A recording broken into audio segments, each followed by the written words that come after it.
Assalamualaikum warahmatullahi wabarakatuh. Selamat siang anak-anak.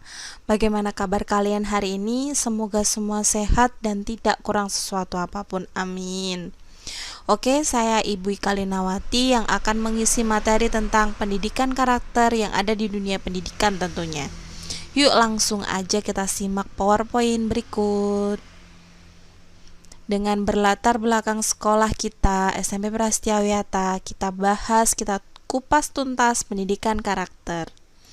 Kita lanjut ke pengertian pendidikan karakter. Sambil kalian baca, sambil saya terangkan sedikit, barangkali ada yang penting saya tambahkan. Yang lebih singkatnya adalah pendidikan karakter adalah usaha yang terencana untuk membangun karakter individu agar nantinya menjadi pribadi yang bermanfaat untuk diri sendiri maupun orang banyak.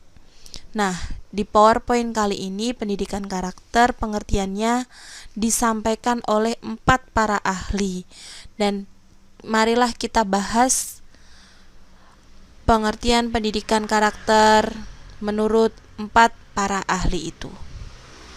Yang pertama menurut Likona, yang kedua menurut Suyanto, yang ketiga menurut Kertajaya, dan yang keempat menurut Kamus Psikologi.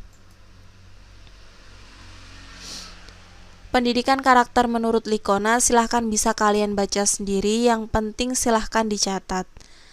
Saya tambahkan, pendidikan karakter yang menurut para ahli merupakan suatu proses pendidikan yang holistik yang menghubungkan dimensi moral dengan ranah sosial dalam kehidupan peserta didik sebagai fondasi bagi terbentuknya generasi yang berkualitas, yang mampu hidup mandiri dan memiliki prinsip suatu kebenaran yang dapat dipertanggungjawabkan.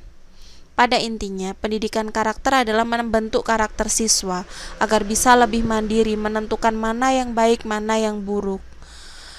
Bisa membentengi diri dari bahaya-bahaya, pengaruh-pengaruh yang buruk dari lingkungan luar. Itulah sebenarnya pendidikan karakter.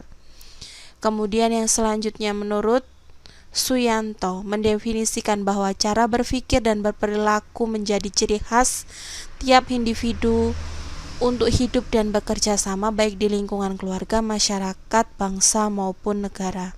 Sama saja pada intinya yang sudah saya sampaikan tadi.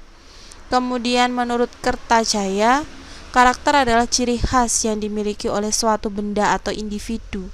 Ciri khas tersebut merupakan asli dan mengakar pada kepribadian benda atau individu, serta menjadi mesin yang mendorong bagaimana seseorang bisa bertindak, bersikap dan berucap atau merespon sesuatu. Maksudnya, ketika kalian mendapat pengaruh buruk dari luar, kalian bisa menentukan tindakan apa yang harus kalian ambil. Apakah mengikuti arus atau kalian melawan arus dengan cara-cara kalian sendiri. Itulah pendidikan karakter.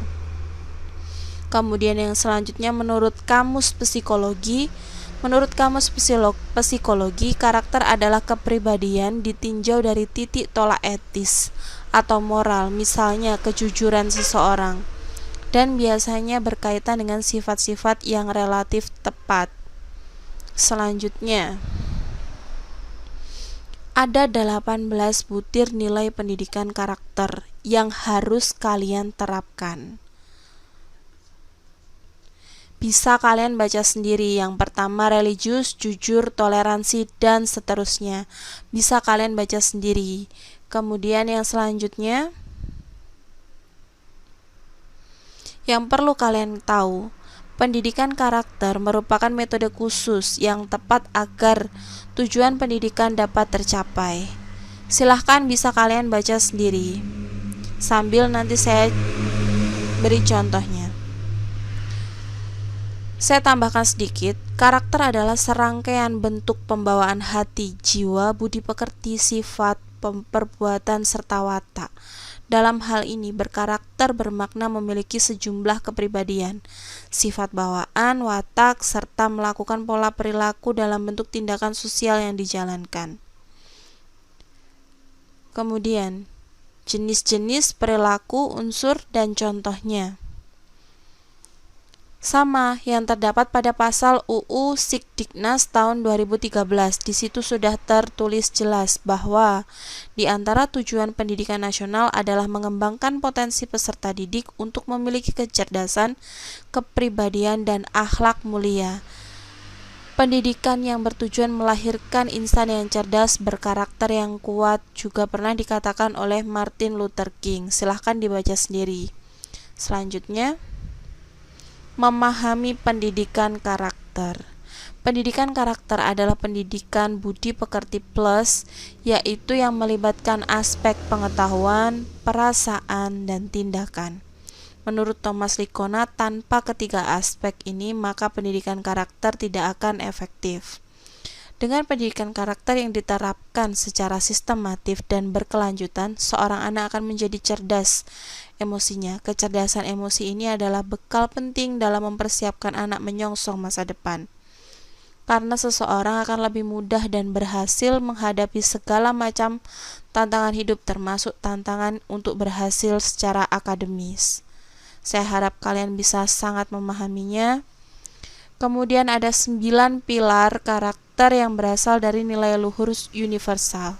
Yang pertama, karakter cinta Tuhan dan segenap ciptaannya, kemandirian, tanggung jawab, kejujuran atau amanah serta diplomatis, hormat dan santun, dermawan, suka menolong, gotong royong dan kerjasama, percaya diri dan pekerja keras, kepemimpinan dan keadilan, baik dan rendah hati, serta karakter toleransi, kedamaian, dan kesatuan.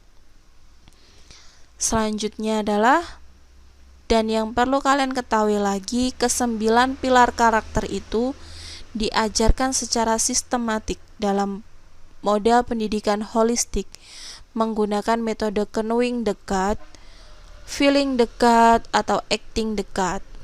Knowing the good adalah bisa diajarkan sebab pengetahuan bersifat kognitif saja.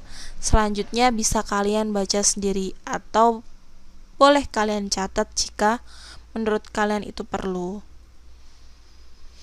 Kemudian, dasar pendidikan karakter sebaiknya diterapkan sejak anak usia dini atau golden age, karena usia ini terbukti sangat menentukan kemampuan anak mengembangkan potensinya.